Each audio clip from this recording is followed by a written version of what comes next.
सर्वांचं खूप खूप स्वागत आपल्या आवडत्या युट्यूब चॅनलवर, ज्याचं नाव आहे किशा काकाज किचन. आपल्या किशा काकाज किचन मध्ये आपण दरवेळी अनोख्या पदार्थ करण्याचा प्रयत्न करत असतो. या परंपरेला धरूनच आजचा जो पदार्थ आहे तो पूर्ण आगळा वेगळा आणि अनोखा पदार्थ आहे. कोल्हापूर जिल्ह्याच्या राधानगरी तालुक्यामध्ये हा पदार्थ केला जातो. आमचे मित्र रोकडे सरांनी हा पदार्थ आम्हाला दिलेला आहे, त्याबद्दल रोकडे सरांचे धन्यवाद. या पदार्थाचं नाव आहे दूध आमटी. आता हा नाव ऐकलं तुम्हाला थोडंसं वेगळं वाटलं असेल, कारण दूध आणि आमटी कशी करायची एकत्र, कारण दुधात जरासं काही मीठ वगैरे पडलं तरी दूध खराब होतं, पण इथं मात्र आपण त्याची आमटी करतोय आणि हा त्यामुळेच एक अनोखा पदार्थ आहे. आणि त्यामुळं ही दूध आमटी कशी करायची, त्याच्यामध्ये वापरला जाणारा जो एक सिक्रेट मसाला आहे तो कसा तयार करायचा, या सगळ्या गोष्टी आपण आज बघणार आहोत. ही रेसिपी करून बघा, तुम्हाला नक्की आवडेल. आणि रेसिपी आवडली तर काय करायचं हे आपल्या सर्वांना माहितीच आहे. काय करायचं, आपल्या रेसिपीला किंवा आपल्या चॅनलला सबस्क्राईब करायचं. तुम्ही जर प्रथम आला असाल किंवा आतापर्यंत तुम्ही सबस्क्राईब केलं नसेल तर या चॅनलला सबस्क्राईब करायचं आणि या रेसिपीला आपल्या मित्रमैत्रिणींबरोबर शेअर करायचं आणि त्याशिवाय या रेसिपीला एक लाईक द्यायचं. चला तर मग बघूया आपण ही आगळी वेगळी दूध आमटीची रेसिपी कशी करायची. सर्वप्रथम आपण या दूध आमटीसाठी लागणारा जो सिक्रेट मसाला आहे तो तयार करून घेणार आहोत. त्यासाठी आपण इथं 2 छोटे चमचे तीळ घेतलेले, 1 छोटा चमचा धने घेतलेले, त्याच्यामध्ये अर्धा चमचा जिरे घेतलेले, पाव चमचा शहाजिरे घेतलेले, अर्धा चमचा खसखस घेतलेली आहे, 1 मोठा चमचा खोबरं घेतलेलं आहे वाळलेलं, 1 दालचिनीचा तुकडा घेतलेला आहे, जायपत्रीचा 1 तुकडा घेतलेला आहे, मोठा वेलदोडा घेतलेला आहे. मोठा वेलदोडा उघडून त्याच्या आतले जे दाणे आहेत ते दाणे फक्त त्याच्यामध्ये आपण घालून घेणार आहोत. 1 अर्ध चक्रीफूल घेतलेला आहे, 1 छोटासा तुकडा आपण जायफळाचा घेतलेला आहे, 3 लवंगा घेतलेल्या आहेत, 1 वेलदोडा घेतलेला आहे आणि 4-5 काळे मिरे घेतलेले आहेत. हा सगळा मसाला मंद आचेवर आपण भाजून घ्यायचा आहे. अगदी मंद आचेवर हा सगळा मसाला भाजून घ्या. आता हा मसाला आपला भाजून झालेला आहे. आपण गॅस बंद करूया आणि हा मसाला थंड करून घेऊया आणि मिक्सरमधून बारीक वाटून घेऊया. त्या मसाल्याचा वापर आपण दूध आमटी करताना करणार आहोत. मित्रांनो, हा आपण वाटून घेतलेला सिक्रेट मसाला आहे दूध आमटीचा. याचा वापर आता आपण या दूध आमटी करण्यासाठी करणार आहोत. आता दूध आमटी करण्यासाठी इतर जे साहित्य लागणार आहे ते आपण बघून घेऊया. त्यासाठी आपण इथं दूध आमटी असल्यामुळं दूध तर लागणारच. अर्धा लिटर आपण दूध घेतलेलं आहे. त्याच्यानंतर 1 मोठा बटाटा लहान चिरून घेतलेला आहे, कांदा 1 बारीक चिरून घेतलेला आहे, कढीपत्ता लागणार आहे आपल्याला, हिंग लागणार आहे, दूध आमटीचा सिक्रेट मसाला लागणार आहे, खोबरं, आलं आणि लसूण आपल्याला वाटून घ्यायचं आहे. त्याच्यानंतर आपल्याला लागणारे लाल तिखट, हळद आणि थोडेसे जिरे आणि मोहरी, या सगळ्या गोष्टींचा वापर करून आपण आपली दूध आमटी करणार आहोत. सगळ्यात पहिल्यांदा आपण दूध आमटीचं वाटण तयार करून घेऊया. प्रथम आपण या दूध आमटीचं वाटण करून घेणार आहोत. इथं 8-10 लसूण पाकळ्या घेतलेल्या आहेत, 1 अर्धा इंचाचा आल्याचा तुकडा घेतलेला आहे आणि पाव वाटी खोबरं घेतलेलं आहे खिसून. या सगळ्याचा वापर करून आपण दूध आमटीचा वाटण करून घेणार आहोत. आता आपण दूध आमटी करायला सुरुवात करूया. सर्वात प्रथम भांड्यामध्ये थोडंसं तेल घेतलेलं आहे. तेल तापवलेलं आहे आणि त्या तेलामध्ये मोहरी टाकून घेऊया. मोहरी तडतडलेली आहे, त्याच्यामध्ये आपण जिरे घालून घेऊया,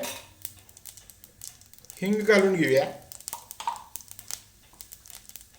कढीपत्ता घालूया,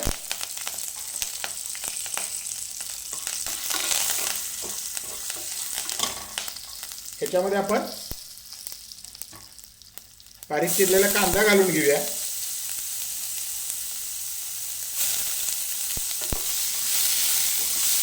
हा भाजून घेऊया.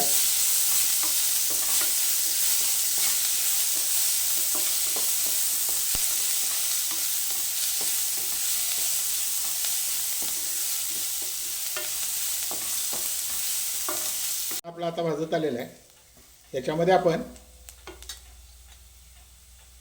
लाल तिखट घालूया। याच्यामध्ये कोल्हापुरी कांदा लसूण चटणी घातली जाते, त्याला फिक्की चटणी असं म्हटलं जातं। त्याच्यामध्ये मीठ अजिबात वापरलेलं नसतं। एक गोष्ट तुमच्या लक्षात आली असेल तर बघा, आपण ह्याच्यामध्ये मिठाचा वापर अजिबात कुठेही केलेला नाही। सगळ्यात महत्त्वाची गोष्ट ही आमटी करताना, दूध आमटी करताना एकच लक्षात ठेवायची की दूध कुठल्याही परिस्थितीत मिठाबरोबर संपर्कात येता कामा नये। याच्यानंतर आपण याच्यामध्ये हळद घालून घेऊ थोडी।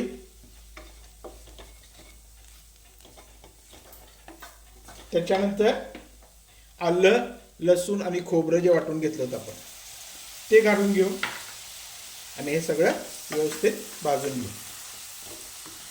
ही दूध आमटी करताना सगळ्यात महत्त्वाची गोष्ट हीच असते की यामध्ये मीठ अजिबात वापरलं जात नाही, अजिबात घातलं जात नाही, शेवटपर्यंत मीठ घातलं जात नाही।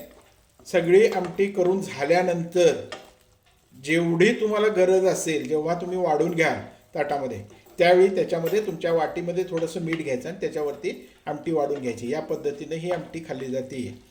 ही आमटी घेतानाच त्याच्यामध्ये ताटामध्ये मीठ घालायचं, वाटीमध्ये मीठ घालून आमटी घालून घ्यायची। करत असताना त्याच्यामध्ये कोणत्याही प्रकारे मीठ घालायचं नाही। आपण इथं याच्यामध्ये लाल तिखट घातलेलं आहे, कारण आमचा जो कांदा लसूण मसाला आहे त्याच्यामध्ये मीठ असल्यामुळं किंवा त्या चटणीमध्ये मीठ असल्यामुळं आम्ही ती वापरलेली नाही, इथं लाल तिखट वापरलं आहे। ती गोष्ट कायम लक्षात ठेवायची की तुमच्या चटणीमध्ये किंवा कांदा लसूण मसाल्यामध्ये जर मीठ असेल तर त्याच्यामध्ये लाल तिखटच वापरा। आता हा आपला मसाला भाजून झालेला आहे। याच्यामध्ये आपण बारीक कापून घेतलेले जे बटाटे ते घालून घेऊ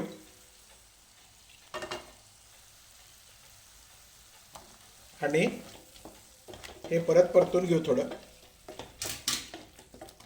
आपण हा जो मसाला केला होता, दूध आमटीचा जो मसाला केला होता, त्या मसाल्यातला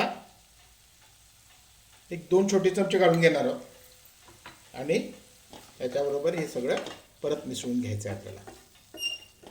आता याच्यामध्ये थोडंसं पाणी घालून हे बटाटे थोडे शिजवून घ्या झाकून। हे बटाटे थोडे झाकून शिजवून घ्या, त्याला वाफ येऊ दे चांगली आणि त्याच्यानंतर आपण पुढची क्रिया करू। आता आपण बटाटा शिजलाय का बघून घेऊया। बटाटा आपला शिजलेला आहे। आता आपण एकदम आच बारीक करून याच्यामध्ये दूध घालून घेणार आहोत आणि हे सगळं व्यवस्थित मिसळून घेणार आहोत। दूध घातल्यानंतर या दूध आमटीला उकळी आणायची नाही, फक्त गरम करून घ्यायचं आहे। जास्त उकळू नका, कदाचित दूध फाटण्याची शक्यता असते, त्यामुळे याला न उकळता फक्त गरम करून घ्या व्यवस्थित। गरम करताना हलवत हलवत गरम करा, म्हणजे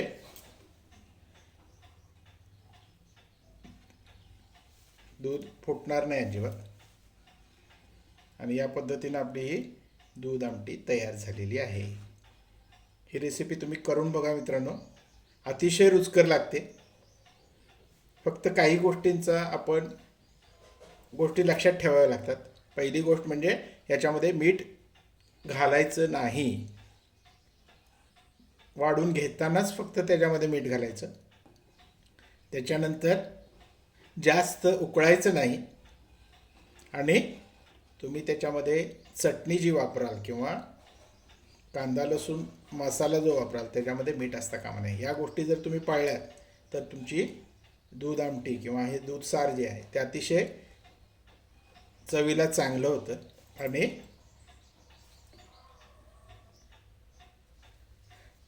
फुटत नाही। ही एक रेसिपी तुम्ही करून बघा, तुम्हाला नक्की आवडेल. आवडली तर तुम्ही जर आमच्या चॅनलवर प्रथम आला असाल तर आमच्या चॅनलला सबस्क्राईब करा. बघत असला अजूनपर्यंत सबस्क्राईब केलं नसेल तरीसुद्धा सबस्क्राईब करा. त्याच्यानंतर या रेसिपीला एक लाईक द्या आणि ही रेसिपी आपल्या सर्व मित्रमैत्रिणींना शेअर करायला विसरू नका. आमचा व्हिडिओ शेवटपर्यंत बघितल्याबद्दल धन्यवाद.